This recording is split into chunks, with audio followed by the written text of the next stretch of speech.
सभापति महोदय, इनको देख लीजिए और फिर बैठ जाओ। सभापति महोदय, राजभर जी आप बैठिए, आपके नेता। आज सभापति महोदय, जब हम चर्चा कर रहे हैं, हम कैसा देश बनाना चाहते थे और किस दिशा में हम लोग देश को ले जा रहे हैं। सभापति महोदय, मुझे अच्छा लगा कि प्रधानमंत्री जी ने वो बात याद दिलाई। मैं अभी वो बात कहूंगा और हमारे मंत्री जी उसका जवाब देना। आज के दरारवादी लोग उसी से देश को तोड़ना चाहते हैं। आदरणीय सभापति महोदय, मैं आपका धन्यवाद देता हूं कि इस ऐतिहासिक चर्चा जो 150वीं वर्ष में हो रही है, उसमें मुझे बोलने का मौका मिल रहा है। वंदे मातरम के आज हम 150वें वर्ष के बाद दोबारा हम लोग इस सदन में याद कर रहे हैं और हमें गर्व है इस बात का कि हम लोग इस समय पर बंकिम चंद्र चट्टोपाध्याय जी को भी याद करें, जिन्होंने इतना शानदार और ऐसा राष्ट्र को गीत देके गए हैं, जिस गीत ने लाखों लाख लोगों को जागरूक किया, उनके बीच उत्साह भरा और आज़ादी के उस समय पर, जिस समय अंग्रेज़ों के खिलाफ लड़ाई लड़ी जा रही थी, वंदे मातरम हमें ऊर्जा देता था, हमें ताकत देता था, हमें एकजुट कर करके अंग्रेज़ों के खिलाफ लड़ने का एक माध्यम बनाता था। वो वंदे मातरम के गाने पर आज जब 150 वर्ष हो रहे हैं, मुझे बोलने का मौका मिला, इसके लिए मैं आपका बहुत बहुत आभार और धन्यवाद देता हूं। ये वंदे मातरम जिस तरह के हमारे पूर्व में कांग्रेस पार्टी के नेता गौरव गोगोई ने जो बात रखी, उस भावना से जोड़ता हुआ और वंदे मातरम की भावना से जुड़ता हुआ, जिस समय कलकत्ता के कांग्रेस के अधिवेशन में रविन्द्रनाथ टैगोर जी ने गीत गाया, उसके बाद लोकप्रियता इसकी आम लोगों के बीच पहुंच गई। और जब कभी भी लोगों को अंग्रेजों के खिलाफ लड़ना होता था, तो यही वंदे मातरम का नारा दे करके लोगों को जोड़ने का काम करते थे। हमारा कोई भी आंदोलन रहा हो, स्वदेशी आंदोलन रहा हो, उसमें भी हम लोग इसी नारे के साथ चले।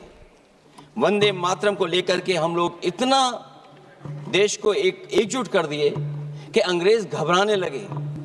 और जब अंग्रेज घबराने लगे, तो जहां कहीं भी वो देखते थे कि ये नारा लग रहा है, वहां पर देशद्रोही का कानून लगाकर लोगों को जेल भेज देते। ये भी इतिहास है कि जिस समय बंगाल में बच्चों ने गाना गाया, इस गीत को अपने क्लासरूम में गाया, उस समय भी अंग्रेजों ने उनके खिलाफ मुकदमा लगा के उन्हें जेल भेजने का काम किया। ये वंदे मातरम अंग्रेजों ने बैन भी कर दिया। 1905 से लेकर के 1908 तक बैन कर दिया गया।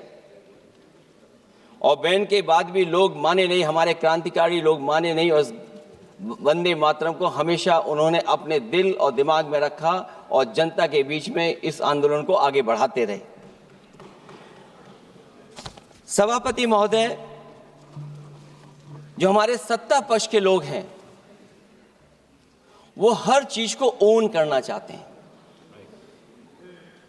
ये 150वें वर्ष में जब हम वंदे मातरम याद कर रहे हैं, बंकिम चंद्र चट्टोपाध्याय जी को हम याद कर रहे हैं कि उन्होंने इतना महान गीत हमें दिया है।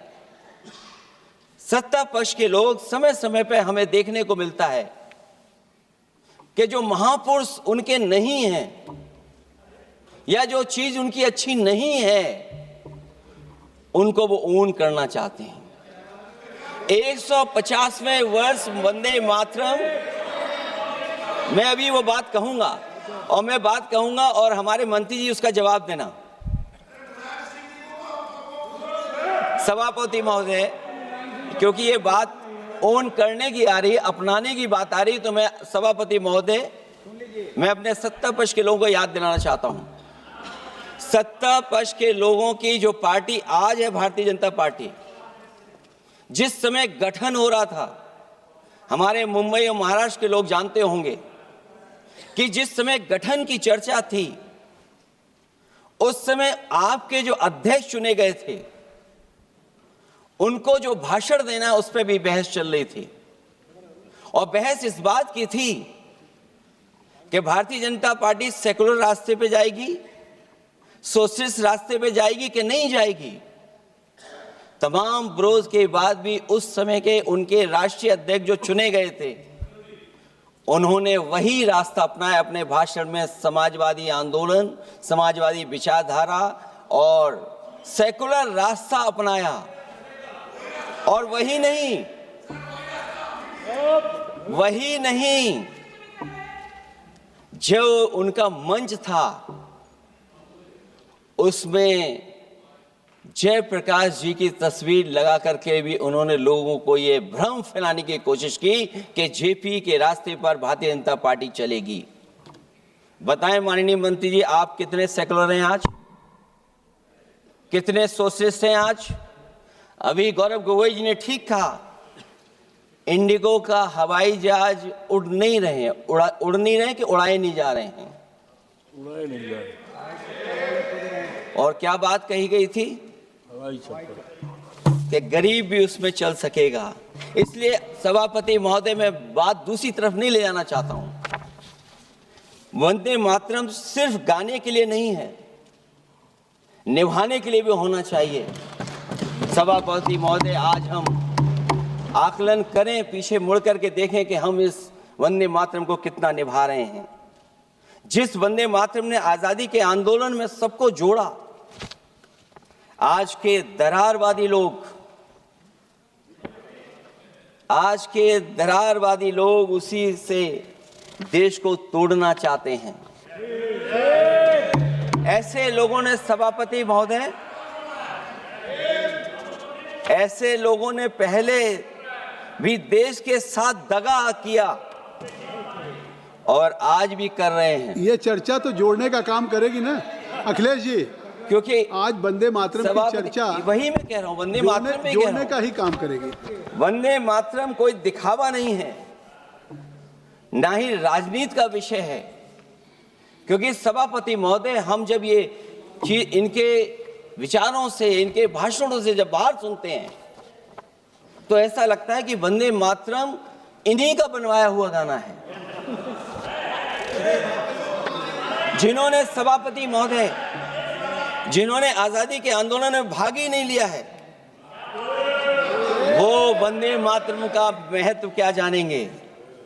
सच तो ये है कि सरफरोश लोग वंदे मातरम दिल से बोलते थे। उन आजादी के दीवानों के खिलाफ कुछ लोग अंग्रेजों के लिए जासूसी और मुखबिरी का भी काम करते थे। दरअसल ये राष्ट्रवादी नहीं बल्कि राष्ट्र विवादी लोग हैं। जहां विवाद करना हो, कभी अंग्रेज विवाद कर करके, डिवाइड कर करके, डिवीजन कर करके राज किया करते थे।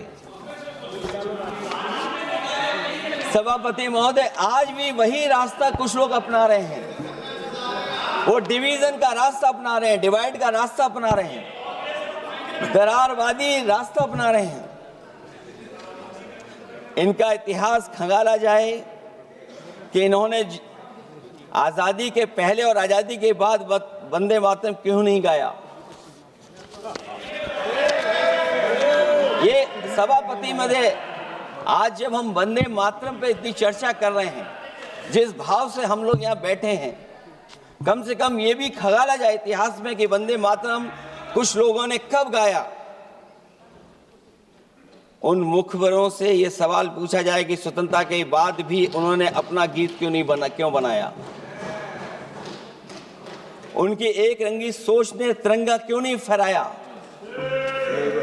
वंदे मातरम सियासत के झूठे राष्ट्रवादियों के लिए नहीं है, गलत लोगों की गलत मंशा पूरा देश समझता है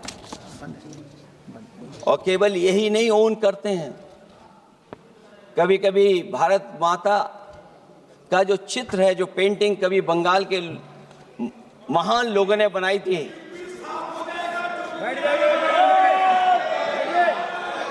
सभापति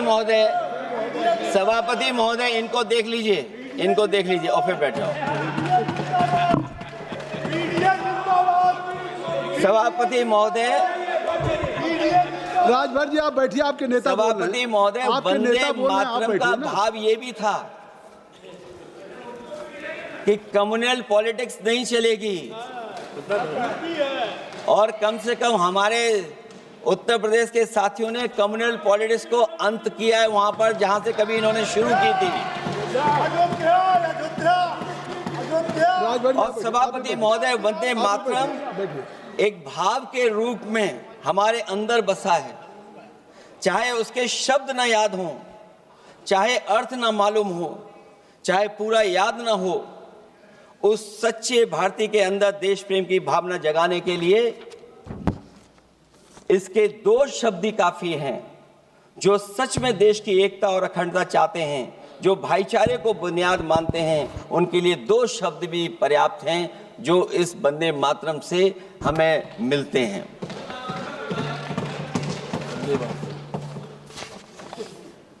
दूसरा किस्सा सुना दो अध्यक्ष महोदय।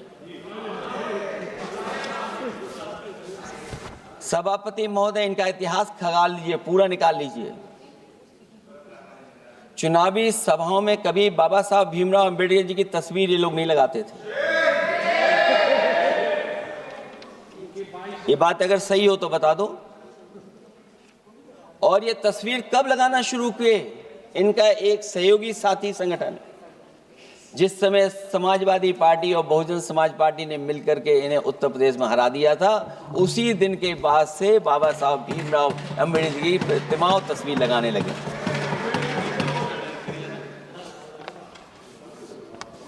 इसलिए सभापति महोदय,